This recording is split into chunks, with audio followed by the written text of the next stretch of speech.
There's Aristo. Good afternoon. And there's Ron. Good morning. How are you? Oh, I'm hanging in there. Sleep has been really difficult lately, but I'll get there. I'll get through it. I always do. I hear it's pretty cold over there.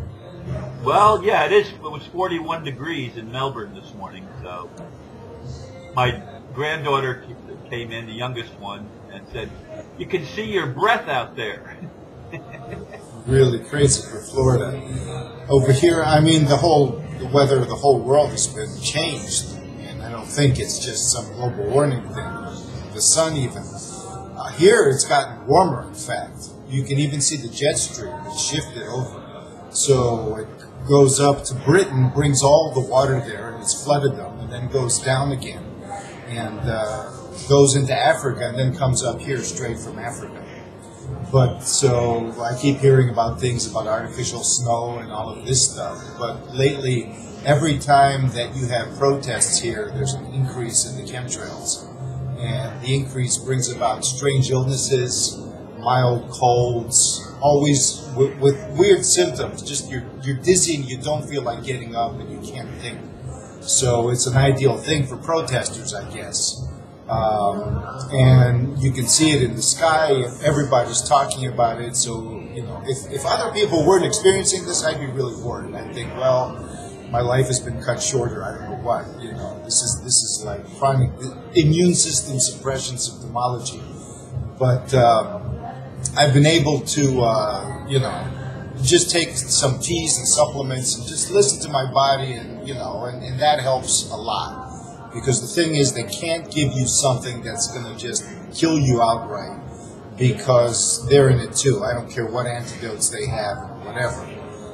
And I do believe that a tolerance can be built, and that in order to really suffer, you have to go through many vectors of toxicity. Like you have to eat GMOs, you have to eat those pharmaceuticals, you have to get the vaccinations. So they're pushing all these little things to weaken us instead of giving us one big thing. I'm saying this because in any situation in our lives, it's almost like we're constantly assessing. Everything that's going on, we're assessing. And we're assessing it for a purpose. We're not just trying to be objective to find the truth because it's going to set us free. The truth is whatever really, really serves us. The truth is our health. The truth is our well-being. The truth is what's meaningful for us. The truth is already inside of us in that sense because we resonate with it. So whatever we resonate with is the truth. That way we can't be deceived. We're always, when you go about it with conditioned reason, you can be given something that's convincing. However, if you take it to be the truth and it's detrimental, then you're screwed.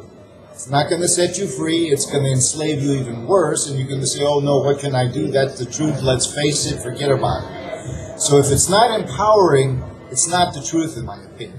I don't care how many people call that wishful thinking. Wishful thinking is passive. You have a fantasy and you don't connect to it. You don't do anything about it. It doesn't change your state of being. The truth, resonating with the truth, is not the truth is something outside of you. If it's inside of you, you're resonating with it, and your state of being changes. If you're not resonating with it, then it means that it's still not touching you. It's in some kind of distance. There's a gap between you and the truth, and the shadow lies between that gap, shall we say. So I've been looking up on Valentine's Day, interestingly enough, since coincidentally our little talk is on this day. And as anybody would guess, Saint Valentine, who's actually two people, has nothing really to do with romance and hearts and all of that. Apparently, all of that came out since the late Middle Ages. But apparently, February the 14th or mid-February is a kind of prequel to the spring. And for people after a long winter to remind themselves that spring is coming, you've been freezing your butts off, and yeah, the days are getting longer, but you're still freezing your butts off, so you tend to lose hope and get depressed a little bit. A cold sun is almost more depressing than no sun at all. So even though the light shall shine in all of this, we're not really we're looking for light, okay, but we're more looking for warmth. You know, it's interesting that you mentioned the thing about the temperature and all of that.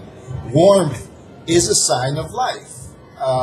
Trees respond to warmth. They don't blossom as soon as the day starts getting longer. They start putting out leaves and blossoming after the days start getting warmer. So Valentine's Day is a reminder that spring is coming. So you get the couples together and you remind them that, okay, it's almost mating season, and you don't need nature to come and give you a bright sunny day to feel like you want to fall in love. You remind yourself before that it's coming. So Valentine's Day really, because I thought about it. Now, there's nothing in the internet and all of that about this. It's my own viewpoint. But around the 14th century, when Chaucer, who was technically the first one who started talking about lovebirds on St. Valentine's feast day and all of that, there was a mini ice age that began around the 14th century, before the Black Plague. In fact, temperatures fell and immune systems fell along with them. The peasants were malnourished, and that made the spreading of the Black Plague easier around the mid-14th century. So before that, February was pretty warm. And before that, some feast days of spring were actually in March when, spring is here. There was no need really for this, but as the days began getting colder, people needed to have a reminder, in my opinion, that yes, and because they were Christians, they tagged it on to a certain, saint, as they usually do. But we live in similar times. There is light all over the place. We are informed. Light, as the Palladian stuff says, is information. We are becoming more aware. Many are not aware. But as we've discussed, even those who are not aware are either suspicious or they're doing their damnness to keep their eyes shut, their heads in the sand. It's not easy not to be aware today. It's very easy to be misguided. There are a bunch of young people nearby where I live that are going around door to doors because they noticed the chemtrails, so they're signing petitions. They're getting people to sign a petition for a protest. And I'm telling them, who are you going to protest to? The people that are throwing the things? I mean, it's like somebody's out to rob you and you're protesting, you're protesting the robbery to the one that's taking your money, or asking mercy from the murderer. Basically, the same thing with you in the courts. You're using the legal system to confront somebody whose core of behavior is illegal. They're criminals. You do not it's obvious. You can't turn a criminal around by means like you can't negotiate with a terrorist, a real terrorist. There needs to be something else. The only way these people capitulate is if they know they're not going to win. If they know that it's not going to make a difference for them. And these people are crazy enough. I read one thing, just the title, Carrot Buddhist was saying, unless we change things and, reclaim our sovereignty or whatever, there's going to be World War III. I saw that. And what I have to say about it is that they don't want World War III. It's going to really, really be risky and disruptive. They're threatening us constantly to keep us scared. So I'm always suspicious about that. Their message is that if you try to claim your sovereignty, there's going to be World War III. The same thing with you. If you try to fight for your rights, the cops are going to come and physically abuse you. And you have the examples of all of these existing wars and all of these nukes and all of these past wars. Our scars collectively are already here. They're already upon us and within us. And so they threaten us based upon those scars. That's why they do that. I mean, past suffering is their deterrent. They don't have anything like that, and if they did, they just deny it. And people are still very much conditioned. There's light and there's information, but light is not necessarily a good thing. You're in the middle of the street and blinding headlights rush toward you. It's not a savior. It can easily be a Mack truck ready to run you over. For a deer, Can I share an interesting conversation I had with a neighbor yesterday? Yeah. I was going to pick my kids up from school, grandkids, and my neighbor's been having construction equipment go in his backyard, and I said, "What are they putting in a new septic system?" And he said, yeah, that's what they were doing. And he said, boy, the county, I mean, they have so many crazy requirements. And I said, yeah, I know what you mean. We've got to get rid of government. Now, bear in mind, this is a guy who was a bureaucrat in one of the local governments. And he became irate at me. He says, I just had an argument with my wife about that. We need government. We need regulation. He had just complained about it to me, and now he's defending the very thing he's complaining about. To me, that was the insanity. He turned and walked away from it. Well, what are you going to do? I mean, when I was in the States in the 80s, people talked about less government. This was Ronald Reagan. And Ronald Reagan was working with the insurance companies and the military-industrial complex and all that crap. You know, he probably resisted in the beginning, and they almost killed him, and he got in line and all of this. But to them, no government means giving the psychopaths free rein. No regulation means letting them do whatever they want. So government means security. Well, now, on the other hand, government is bought and paid for, so that also means giving the psychopaths everything they want. Wherever we turn, we have a sneaky psychopath behind the whole argument. So people are arguing with each other. They're actually in agreement because what they don't want is the criminals. What they're trying to say is, how do we get rid of this criminality? But since the criminals have affected government, and we demonize it now, they've also affected no government because they basically privatize everything and they've already monopolized it. You get rid of government now, and the corporation's going to rule. I mean, it's force. That's all there is now. There is no law. Law is agreement. But if you have somebody who trumps on everybody's agreements and just enforces whatever they want, you know, it makes no difference. Signing papers makes no difference in the face of criminals.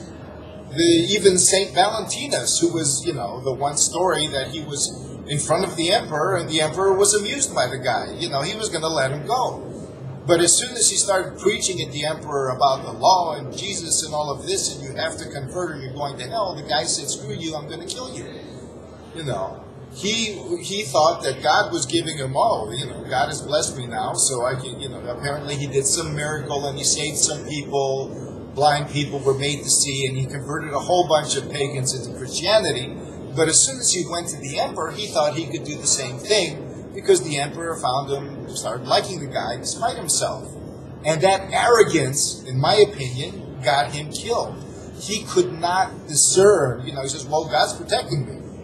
Well, God's protecting you, but he's also asking you to discern the situation, because sometimes moving forward means an about face.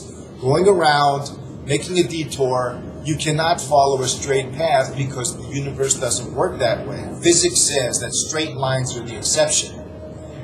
The rule are curved lines. The default dimension is a sphere. The default dimension is a path that comes back in on itself and creates vibration because you're rotating.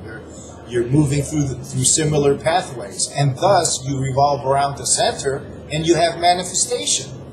Without this cycling, without this moving through what we think are endless repetitions. You know, the first time something bad happens, we don't like it, we get blindsided, we may feel relief. Then the second time it happens, we start worrying, and then the third time it happens. Well, we're actually experiencing the manifestation of our karma through its cycling, because it's not the event itself. The event is basically like orbiting around it. The cause is at the center, and it's very, very difficult to find the cause. I had a dream this morning. I was meditating for about 2 hours, just a very, very deep, open state.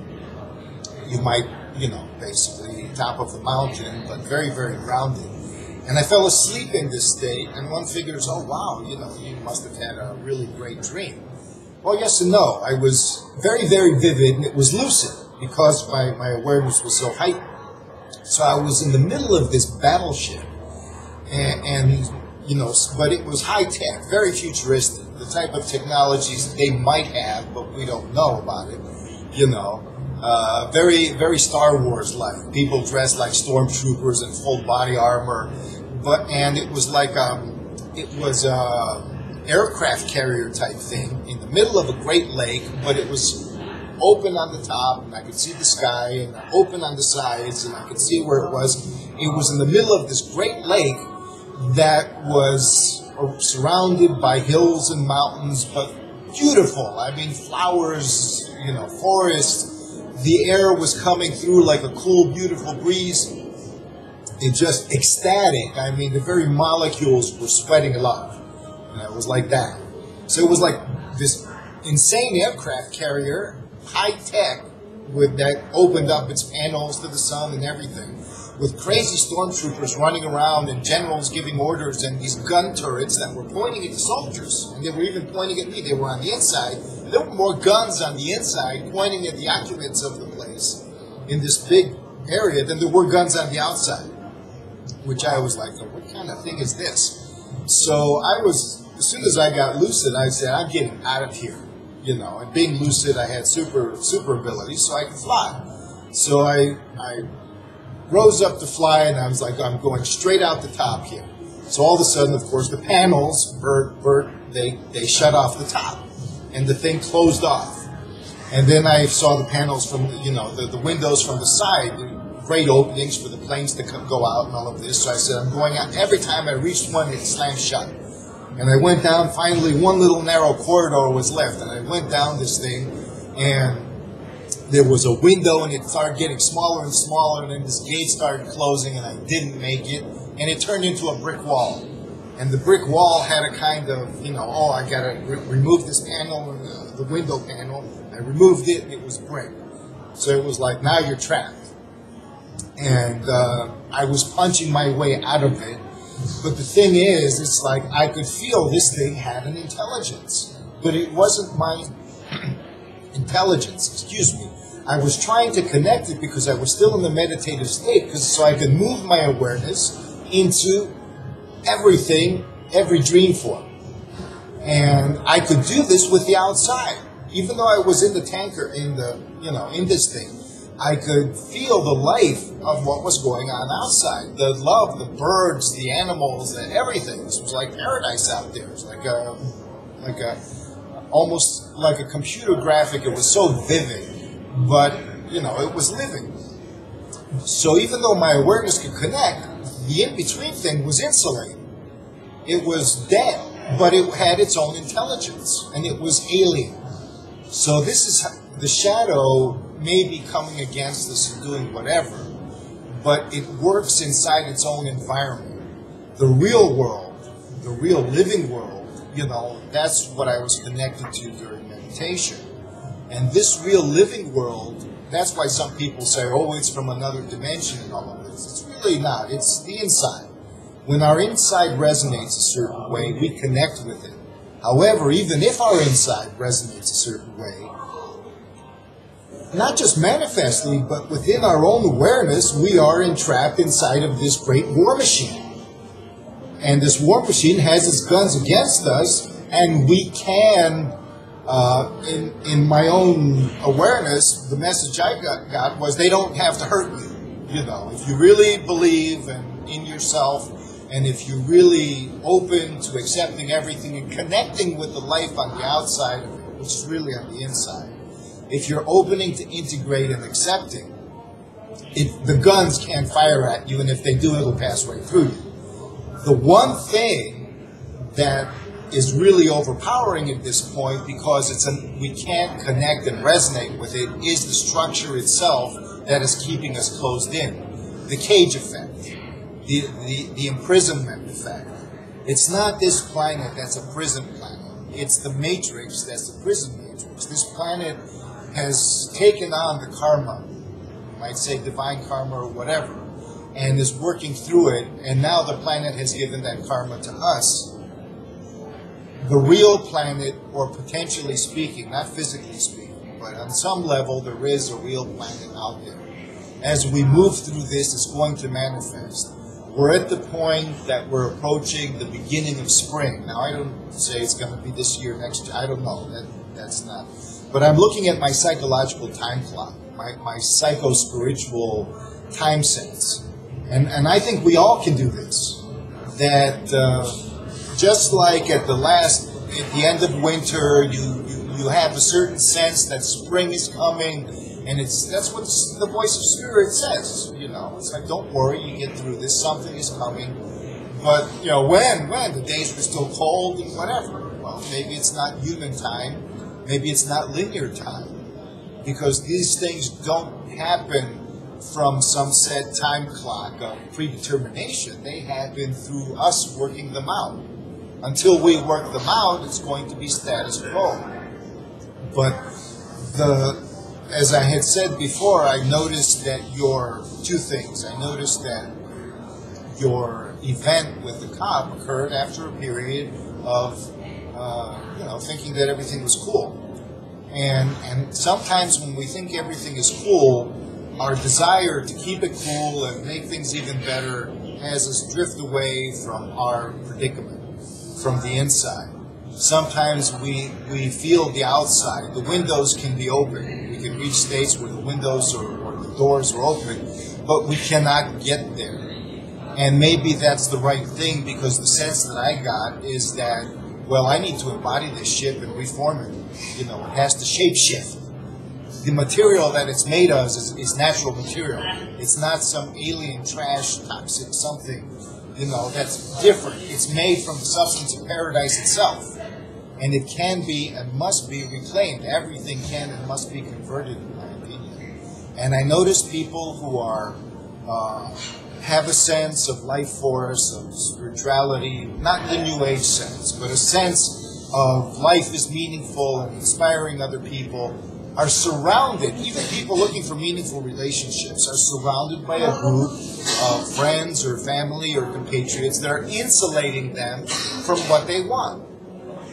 You're in a local environment where people are at odds with you, or at least that are inhibiting everything. And this is I've seen it time and time again. And even if you go to another environment physically, there's going to manifest another local environment. I've even clocked myself, when I used to travel a lot because of the profession, how long it takes for this wall of resistance to pop up. In the beginning, things move much more fluidly. If you move to another country, it's almost like the environment is shocked with you, and people are different, your energy is higher, people start reacting, your love life improves all of a sudden, and then poof, the same thing. We found you, there you are, and they start dragging you down. And it's that prison that we carry with us. It's not a prison planet. We are imprisoned ourselves. We are manifestors, but we are our manifesting power is taken over by this generator of imprisonment. And so the internet has given us a way to jump across that in a way. We contact other people, and that's a big step. Even though the internet is a means of, psychopathy in a way. But still, it's based on our power and our creativity and our manifesting desire. They didn't create it from scratch. This is our substance. And everything they have and everything they do is the substance of a living planet and a living humanity. And we can see it. It's the same thing as taking back the shadow. I saw one comment on your thing of you have to, slam the shadow, get rid of it, and all. Yes, I know how tempting it is, but bad things paradoxically happen when we act like this saint guy who basically, I believe, my sense of, after I read the stories, like, I was, talking about past lives, I may not have been this person or known anybody around it, but I could have skimmed that timeline just a little bit and tapped into that kind of thing or known people like that. You become complacent and you become arrogant. It's a very human thing. I do it several times a month. And every time something happens, because you can't just stay there grinding your teeth with the shadow. That's not the way either. You need to relax occasionally and get back. But when you're open, you can see the pattern and feel the pattern in the big picture. Once you become comfortable with the cycle, then you can begin to move to change it, because you can't be surprised anymore. You go, this is a result of my own arrogance here, of my own complacency. But it's a human result. I can't blame myself. I love myself completely for it. Of course. Because, I've been there when I started talking very spiritual and I felt bad, like a pang. And if I didn't feel bad, somebody would tell me, look, where are you sitting, what does this help me? That's not doing anything for me. Where are you, on some nice la-la land? Everything's cool for you? Are you sure? Are you sure that you're really not denying something? Oh, yeah, of course I'm sure. Well, I hope you are. And then something would happen. And I'm sure those people may have, on some level, not been upset when something did happen. They may have said, oh, he's learned his lesson now. And yes, over time I did. Where you come to the point that you go, well, it's not easy telling people, it's not easy giving hope to people, it's not easy inspiring anybody, because when you're right there, it's a shitty state. However, the best way to give hope is to be in that shitty state and then bring in the other state. The windows in the matrix can be open. Spiritual people have managed that. We're not locked into a prison without light. The light shuts off when we try to get out. As soon as we try to escape and go into that paradise state, well, what makes that paradise state real is the material of the prison. As soon as we reclaim the material of the prison and recycle it back into paradise, then we can have a materialization of our vision. And this is the process that we're undergoing, in my honest opinion. It sounded like you concluded there. Yes. And it's only 26 and a half minutes about it. Oh, it is? Okay. Well, I just completed a thought over here, and I had several... we can actually stop one before 30 minutes if you want. Well, I have no problem.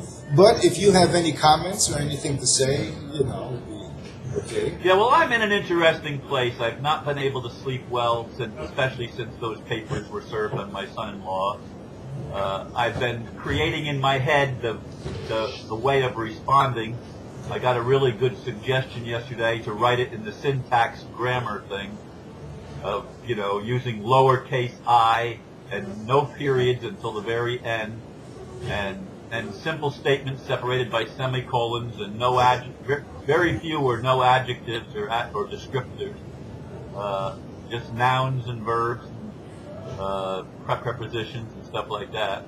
Well, I think it helps to understand what their motive is for this, because it's not because they really want your house. I mean, I don't think they could care less about your house per se. But I've noticed that this happens every time your activity on the internet seems to trigger a stirring in people, something that might make a difference as they see it. I remember some years ago you said that the lawyer had actually told you not to talk not to make videos or something like that. And I was wondering, what the hell does a lawyer over there about houses and banks have to do with making videos on the internet? Where does she come off, and why? What difference does it make? Even if you talk about your house, what difference does it make? And so, but the thing is, back then they were more paranoid, and they thought, well, you were also involved in RUSA. As soon as your involvement in RUSA stopped, I think it kind of paralleled the fact that they left you alone. In my opinion, this is basically to wear you down. It's not specifically to take your house. I think that if they took your house, they're afraid of that because you would make such a ruckus about it that it would take things to the next level. And the ruckus you would make would take things to a level, and the people you know and everything would reveal to a lot of people that are still asleep that there's something going on. That there are movements, there is solidarity, there's more hope. They don't want to trigger that. What they want you to do is either give up or get a lawyer, spend all your money on the lawyer, be given the runaround, be involved, just keep yourself preoccupied so you don't have the inspirational power or energy to do what you really need to do or want to do, to make a difference, shall we say. So I believe framing the situation in that mode, and then looking for the cause behind that. What's the fear? It's not like they're sending somebody to abuse you physically. There are levels of suffering that are over the top, that are due to basically not facing enough shadow, and there are levels of suffering that may be terribly draining, but are part of facing the shadow in some way. And they're the ones that don't really hurt us physically, but threaten us. We're drained, it's the threat that kills at this point. Well, the threats have been hanging over me for really from the beginning of the month that I moved into the house. They've been threatening to take the house away. From the very month that I moved in here, I've not lived in this house without a threat hanging over my head, even if it seemed far away. Well, the house is obviously full of energies of inspiration. These people are instinctively, at least on some level, sensing things like that. And it's also being taken by a guy who doesn't have to work anymore and lives under these, over some kind of PowerPoint or some kind of place of empowerment. You're empowered by the house, and they know that on some level you're profiled. You can make a big-ass difference from this house. If you were somewhere else, it may not be the same. And there's a whole bunch of things going for you, making a big-ass difference on some level. And so it's not, they wanted the house for themselves, they coveted it, but at the same time, they don't want you specifically in that house, because on some level you're a threat, more than the average person. There's a bunch of people that they take the houses because they're statistics. I don't believe you're one of them. They're part of the statistic of freaking everybody else out that their houses are going to be taken. But I don't think you're one of them, because usually when they fail, they just move on to the next statistic and leave the other one alone because there's too much trouble. The fact that they're coming back again and again, and at certain intervals connected to certain events in your own life, certain quality events. And so there's a pattern here. So I'm just saying, examining this from all sides in terms of the bigger picture, and not just in terms of the psychological shadow, but the collective shadow. There's a difference, there shouldn't be, but, and if there isn't, it's going to be very challenging, because if you take on the whole collective shadow personally, it's a big deal. But at this point in most people, and even spiritual people, there's still a gap between the personal shadow and the collective shadow, and that gap is closing, and that is stressing us. And it's closing slowly, because if it closes all at once, like Karen Huda said, we're going to have World War III. Not in terms of a physical blasting guns and bombs, but at an energy level, World War III. However it's going to manifest, or it would manifest. So there's providence here, in that sense. Providence is saying, look, you guys have your work cut out for you. Your job here is to heal this shadow. The universe couldn't heal the shadow.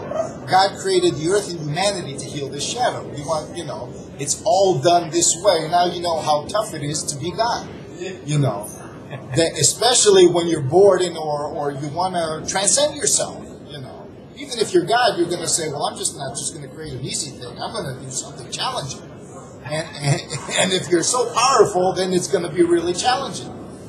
So we're at this point. Providence is working paradoxically. That's a nice title for a thing. But that's how we should view providence and the meaningful thing. And that's why the voice says, look, there's progress. You can't see it, but if you could just look at it a certain way, and that's when I meditate, the clarity comes in that sense, that yes, you connect, but right now you're connecting at a distance and bringing in the essence of it. And that essence is helping you, along with the acceptance of, blend into the prison walls, dissolve them, and that's what's going on. And as we dissolve them, they turn into that same air of paradise, and, it just, but we don't feel it because we got more stuff to dissolve. That's the priority, in my honest opinion again.